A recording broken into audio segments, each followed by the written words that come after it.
crazy. Do you feel like that's really Epstein? I know it is. Homie, our government is becoming that bold.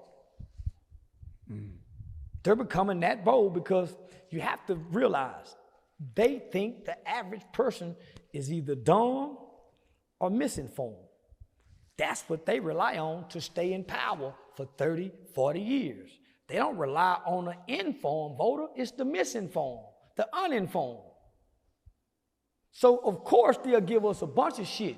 This news will give us this news will give us this news will give us this. We're in an information age, so everybody's giving information, but we don't know what's what because there's too much information out there. We just go pick what feels right, what sounds right, with no evidence and no proof. Man, listen, who know Pete? And where I ain't went to his house and got his family. From the same city. Same city. You think, come on, homie. They done had to come out and say it because he done been spotted once before. They done spotted him leaving the motherfucking jail. Listen, homie.